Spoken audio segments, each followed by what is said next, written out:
Hello, beautiful people. My name is Marika Gare, and this is the Inspiration Trilogy podcast. So, in today's session, we are talking with the beautiful Chantal Vanderhaegen. I hope I said that right. Everyone does this. It's Chantal Vanderhaegen. Even practicing it, I still. Anywho, Yeah. welcome to the show. How are you? Thank you. Good, thank you. So look, for the listeners out there, Chantal is from your business is Unfold Your Freedom. So you are a holistic psychotherapist or holistic counselor. So if you could just share with everybody, I guess, a little bit about yourself and your journey and how you came to start your business. Thank you, Marika, and thank you for having me here. Oh, how long is a piece of string, as they say? So, yeah. Look, I actually have been in business without realizing it for many, many years. I started off many years ago as a clinical aromatherapist and massage practitioner. I always wanted to support people. And I didn't really realize what that meant. This was 30 years ago, before we had all internet and social media and everything going like that. Then from there, Pardon? Back in the ancient days, as my that's exactly in the old days. That's exactly right. So there we go. And it's sort of like it's in my lifetime. Literally, it's in my lifetime that it's changed. And I never thought I'd ever say that, because that was always your grandmother or your grandparents and your parents, never you yourself. You hit a certain age, which I'll say 60, and you think, oh, and particularly at the moment, things are changing at a rate of knots in so many ways that you sort of go, wow, people just don't sort of understand. Like when we digressing a little bit, but could be part of the story. My father was French. My mother's Australian English. I was born here in Perth, Western Australia. But when I took my first ever flight at 3 months old, was British BOAC. Now that no longer exists. Then we moved to Switzerland when I was 9. Well, in those days, you didn't travel, you didn't live abroad. In Switzerland, people didn't speak English. There was other languages. So, you look back, and when people just go, people now just travel because you can, and it's accessible. But in those days, it was very different. When my father first came to Australia, well before that, he came by ship. 6 weeks it took him to get here with big trunks. I still have his trunks. Wow. So, this puts things into context. It is incredible, isn't it? You sort of think it's not that long ago. Really, if you think about it, the change in that. So whilst I was doing that, I decided I would learn how to make skincare natural. And so that's how I then started my natural skincare range. And then that morphed back into, and that's what we'll come to in the story about trauma and business and why I do. I'm not only a holistic counselor, I'm also a holistic business counselor, because that's where I realized there was a gap. Yeah. So I started that, and then morphed back into meditation, tapping, still had the Reiki, let go of the massage because my body couldn't cope. And that's how it morphed into being counseling, because I realized how little we understand how trauma affects our lives, let alone running a business. Because I didn't know. In those days, it's 14, and I'm going to say 4.5 years ago, I had the car accident. In those days, I was looking it up, so I'm writing my memoir, and Facebook had only been going not long. Not long before I started. So, we were at the very beginning. This is just over 14 years ago. And so there wasn't the information out there around trauma the way there is now, and being trauma-informed, trauma educated and all that. I had a brilliant psychologist who supported, she was trauma and had her own lived experience, but it wasn't out there as such. So I didn't understand and never thought to ask her until just a few years ago, did trauma affect me running my business? Because I was trying to keep everything separate. Yep. Like, hello, you can't, no matter how much you try. I mean, I can say that now. It's ingrained in your soul, and whether you've done the work to kind of progress through that, like I've been through multiple traumas, I've done lots of work and personal reflection, but it's still there subconsciously, and it still affects various areas of your life for whatever reason. So that's right, it does. And this is what you don't realize. And then we became aware of complex PTSD, like in this case, like your complex PTSD. That didn't exist. But of course, like it comes from childhood, and then other things that happen, like my father's death, and then the car accident. So like you said, and it's all this stuff to unpack, unravel. And you cannot keep yourself separate no matter how hard you try. It's just, and I believe personally, if you don't deal with it, it's going to keep coming back anyhow, because it does to a certain extent. We were talking about this before, weren't we, Marika? Yep. How things can still come up like, hello, where did that come from? I thought I dealt with it. And it will go around in circles until there might just be some remnants there that for whatever reason it's triggered again. Which I've had happen myself. So yeah, it's very interesting. So how do you help people deal with their traumas and acknowledge, I guess, their feelings and process it to help them within their business and life?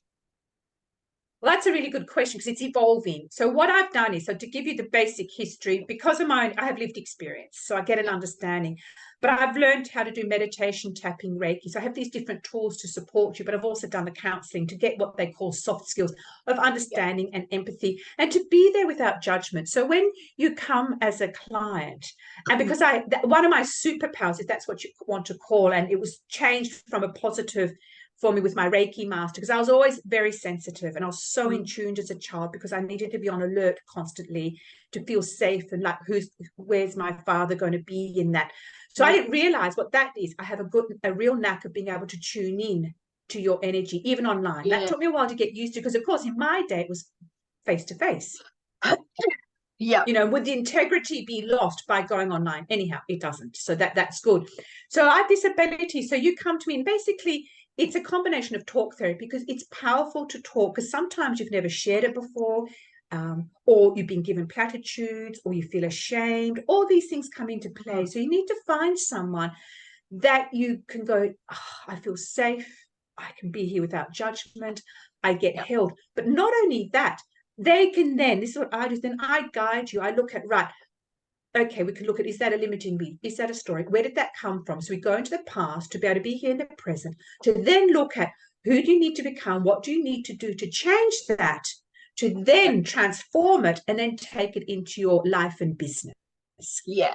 Because I didn't realize how much it was affecting my business on every single level. And I wasn't going where I thought I could and was led to believe I could. Yeah.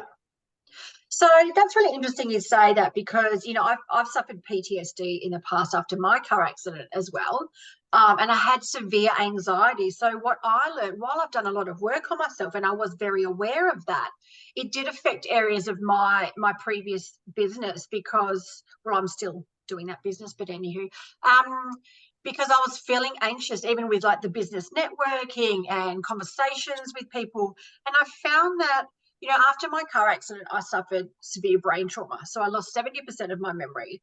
I had issues where my brain was not sort of computing what I was trying to say. So I'd come out here with gibberish.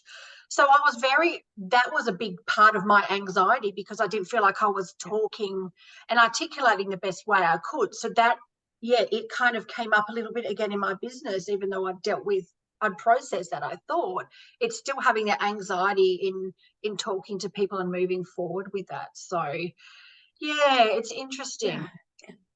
It is interesting, and thank you for sharing that, because for me, I had like your anxiety, but I also had triggered back into shame. So it gone even, I felt so ashamed, because I meant to be running a business at that time, the skincare. I meant to be this professional woman. I meant to be able to walk in and here I am, beautiful skin, blah, blah, blah. You know, you're meant to represent what you're doing. And sometimes I just get then burst into tears because I was just so thankful I got there alive, you know.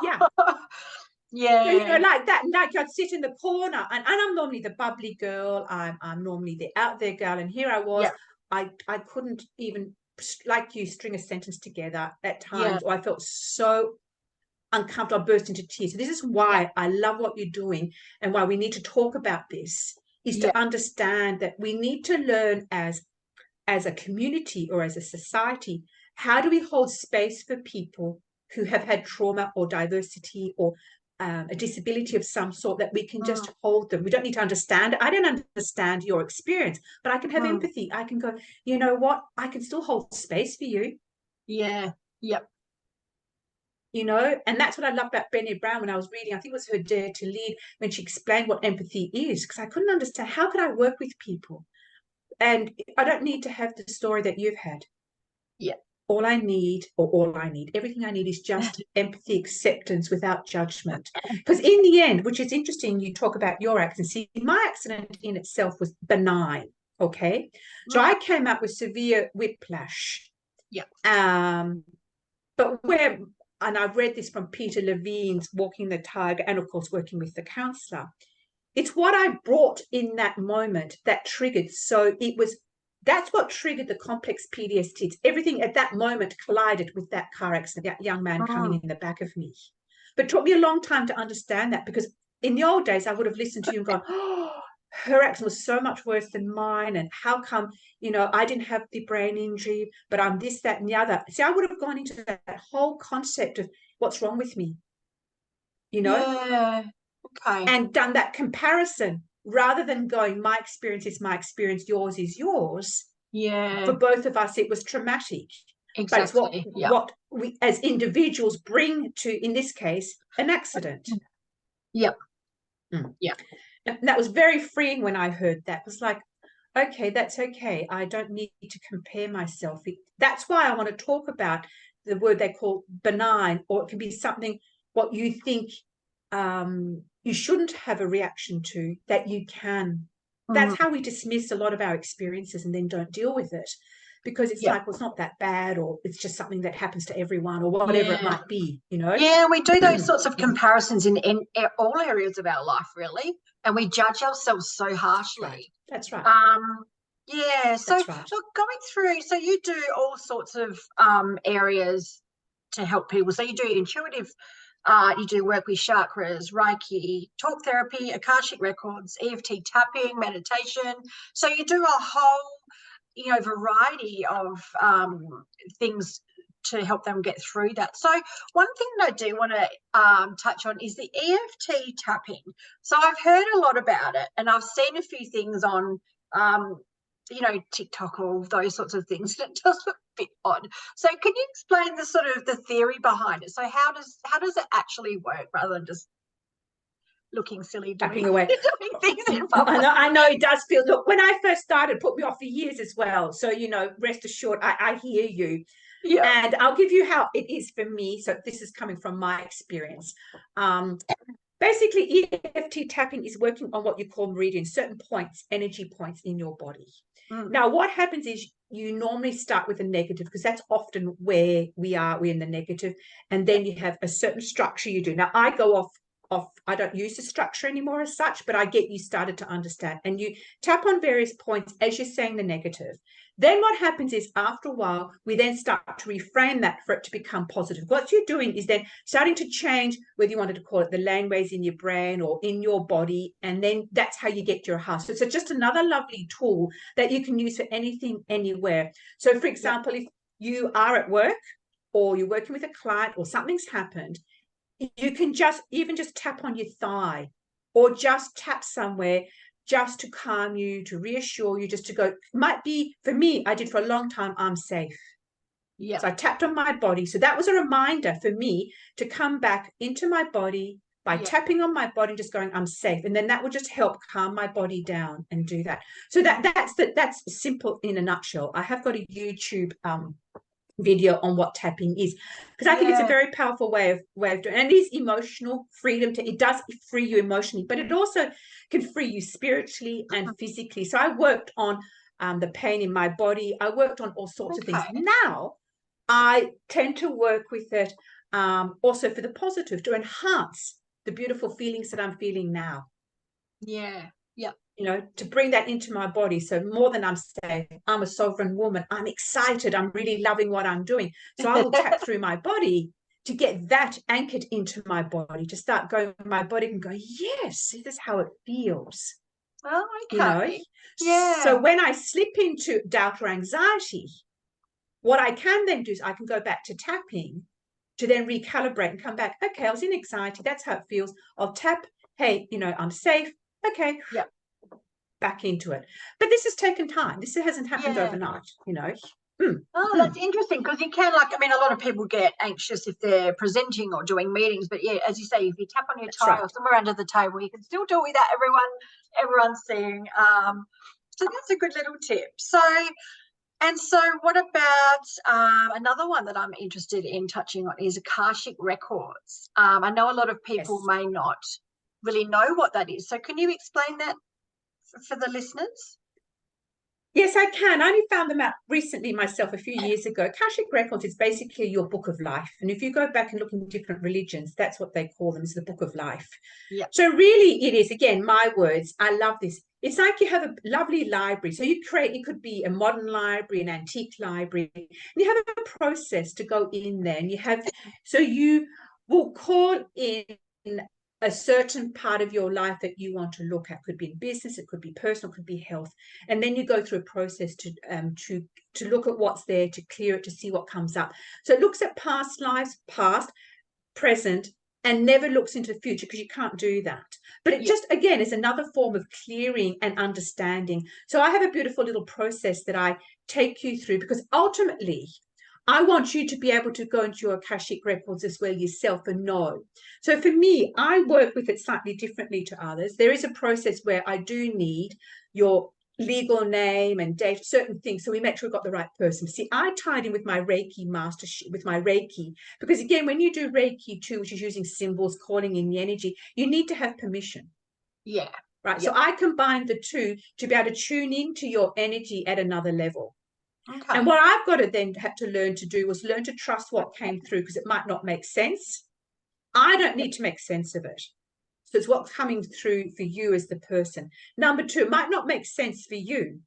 But then if you're doing it through a session with me, then we look at, well, why doesn't it make sense? What could it do? Because it could come down the track where you go, oh, that's what was said, weeks ago, months ago, and it comes up later. Yeah, and that's what often has happened with me in the past when I've had readings or different things done. It may not make complete sense at the time, or even if it makes a little bit of sense, but it's later on, and you just kind of have that aha moment, and it's like, oh, wow. Right.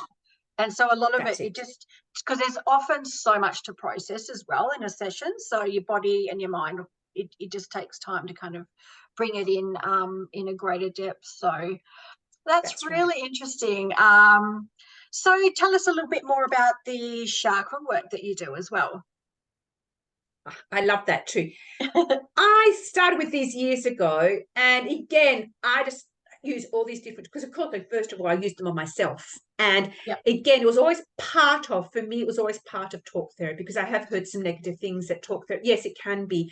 But I think for me, talk therapy is a big part of it. And then you bring all these other things to support you, which is why it's called holistic. Yeah. So when I looked at the chakras, it just went, oh my God, because I read a book about how childhood trauma stuff. So I was able to work with that and then clear a lot of my own stuff out based on that. So I brought in the chakras, the colors, and the crystals to go with it, then with the talk therapy, with the meditation, and then worked through each one to clear stuff. And it's a very powerful way of doing that. And again, I suppose I have adapted it again to me, but it's with honor, it's with respect. And then it's just another way to support you in understanding what is happening for you. Yeah. Because ultimately, the way that a counselor works, and I love this, and the one that I trained mostly and was worked on with me, is called person-centered. That when you come to me as a client, they call it the expert. I never liked that word, but I get it now. You actually ultimately know. As a counselor, I support you in actually tuning into what you already know. And we have these different tools to support you. Yeah. That is where the growth lies, because you take responsibility for you. You get your own moments, because your wisdom is all in there. It's just been lost. Yeah. Oh, that's very interesting. So I love all that you offer, that variety of services, and there's so many different ways that people can sort of tap into their inner self. And you also do intuitive arts, is that right? I can't believe you asked. Yes, I have. I've just started doing that myself. And I'm blushing here if anyone knew, because this has been a big thing for me. So again, what I'm doing, and again, somehow, and I'm not sure yet. So this is the lovely thing when you finally heal from your deep trauma. I call it now, I'm creating my life. Literally, I'm creating it. And I've been starting to use art. And one day, somehow, and keeps coming through my woman who does my Akashic records, that I'll bring this into my sessions. And I'm looking at it at the moment going, I have no idea how I'm going to do that, because I just don't know. It will come. So I've been using, again, intuitive art, because that's incredibly freeing. I don't know about, I think a lot of us, as a child, or someone said to us, you either can't do this, you can't do that. So of course you believe that. I had the one teacher when I was being brought up in Switzerland said something about a piece of art, and of course that shut me down for life. Yeah. And of course there's this perception you have to be an artist in a certain way. Yep. I've picked it up, gone, but anyhow, since the pandemic, which was really good for me, was I actually started to do, as you said, intuitive art, where I just sat down, bought a couple of courses, joined a free group at the time, and I just started creating. Very hard at first because I wanted it perfect. I didn't want to make mud. It didn't look like anything like I thought, but I allowed it to free flow. It was like this spirit voice. I don't know what it was, just allowed to come through my body. It came out of my hand, and I just literally worked into, oh, you want that color? I had no idea why. Oh, you want to use that brush? I had no training, no nothing, but it's evolving. It's exciting. And I realized create to heal. There's a lovely hashtag on Insta, create to heal, because that's exactly what I'm doing now. I'm creating to heal, but I'm creating to create a life. Yeah. Yep.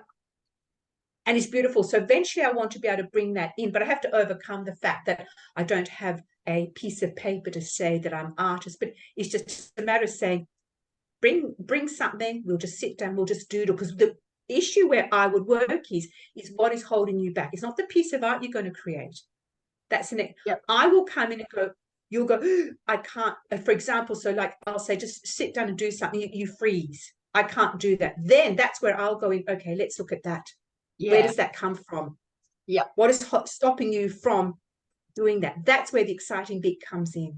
Then you can then go free flow and then create your piece. Oh, I love that. That sounds awesome. Wow. It's the first time I've really shared that. So thank you for because I haven't shared that before. But, you know, art has well been, you know, documented as being some amazing therapy for people, and it's used in a lot of different areas. So it's just, you kind of, when you're doing the intuitive art, what you're just talking about is you just don't think. You just do it without thinking, which is actually relatively hard to do. But once you do that, it's just beautiful. And I know I've done some women's circles in the past. It's something I'll be doing a bit more of in the future, is we do mandala artwork. So it's really just tuning into that center seed, forgetting about everything else around you and your own thoughts, and just creating without any thought at all. And it's just, it's so powerful. Exactly. It's beautiful. It is powerful. Oh, sorry. Yeah, it is powerful. And like you said, because what I needed to find for me was I needed to feel safe. Oh, I've just lost my train of thought because I was so excited about what I was going to say. Oh, that's right. Because once I felt safe, then I could step into the unknown. Because when you're creating something, you're starting with this blank canvas. So that's how I felt with the life, or like starting a business. Where do I start? You've got to start with something, because you are stepping into the unknown. But if you don't feel safe, if you don't feel confident, if all the things that your trauma has, you don't know actually how to step into that unknown, because there's no control. You don't have anything in place. You've got to literally go along. That's why now I know, and you've just given me a lovely moment for myself here. I now know that I do feel so safe that I can step into the unknown now, how I had done in the past. With confidence and excitement and strength, and knowing that if something triggers, I've got a support system in place. And that is what I want to offer other women, is creating their own support system. So they might not, like I've had clients come, I don't want to work with the chakras. I don't, because you need to, I want you, like I was given to me, to take responsibility for your own healing. Because if you don't take responsibility for what you want to create, you're not going to do it. I can tell you that right now, because it won't feel aligned and right for you. And as women, it's so important as well, because we're nurturers and we offer so much to everybody else. We just kind of in our nature just huddle everyone together and do everything for them and help them with our kids and our partners and everything else. And, you know, we might think, oh, I'll pamper myself, I'll do a little bit of, you know, get my nails done or what have you, but there's really a lot more that you need to do on on it, so you can be a better nurturer as well for your children and for people around you. Because if you're not sort of in that great place yourself, then you're not offering the best, I guess, of you, even though you're trying. So look, I love what you do. I think it's amazing. I can't wait to come and see you as well. So for anyone out there who's looking to sort of reach out to you, what was the best place to contact you? Oh, I love being on Facebook. That's my best. So it's Facebook. I have a business page, Unfold Your Freedom. I have a YouTube channel, Unfold Your Freedom, or under my name, Chantal Vanderhaegen. They're the two best places to find me. I am on Instagram, so you can go through there if that's your, if you prefer that. So they're the three main places that you can find me. And look, I wrote it the other day because I feel, you know how we talked about salesy in that. Reach out. I will respect you reaching out. I'll never pressure you. That's something I found. The pressure of having to buy creates more. I was already in enough fear. Reach out, just ask. And if you don't want to work with me, that's fine. I'll never, ever pressure you. But we can find a way that would suit you if you want to. Because again, you need to be able to take control and responsibility for the decision that you make. I don't want to come in there and create fear. I don't want to end that on that negative note either, but that's something really important. So reach out. Yeah. And then we can start the conversation. Yeah. And follow me. That's the other thing. So Marie, that's the other thing. Follow. That's what I love about social media. Follow me first. Get a feel for my energies. Yeah. Then reach out and then go, actually, you know what? I'd really like to know more. Yeah. Yeah. Beautiful. And so what's your favorite quote? Look, I had created my own. She who feels confident feels free. I love that. Yeah. It's beautiful. And I love being able to make your own quote or your own mantra. And I've got one as well. So shoot for the stars and fly like a phoenix. So that really resonates with me. And it's something, I've got it in my office, and it's whenever I'm feeling a little bit sort of down or a bit unsure, I'm like, oh, that's right, and it just gives you that drive. So that's beautiful. I love yours as well. I love that freedom. It's beautiful. It is because, again, we could go on. We're coming to the end, I know, because when you've been caught up in something that's really traumatized or changed your life or whatever, you just simply don't feel free. You feel so caged in and imprisoned. And when you do start slowly opening up, that's why I call my business Unfold Your Freedom, because you literally unfold into that beautiful place of freedom. Because it's often it's your own freedom. I mean, your own sort of jail, your own cage within yourself. So yeah, that's right. So everyone, she who feels beautiful, when you feel beautiful, you feel free. Yeah, beautiful. I love that. Okay, look, thank you so much for chatting to me today. It's been wonderful. And for any listeners out there, I definitely say, look, reach out to Chantal, sorry. There's a lot you have to offer and some great experience there. So, and we'll put all the links in the bio as well. So thanks again for listening today, and we'll see you all again soon. Bye. Thank you.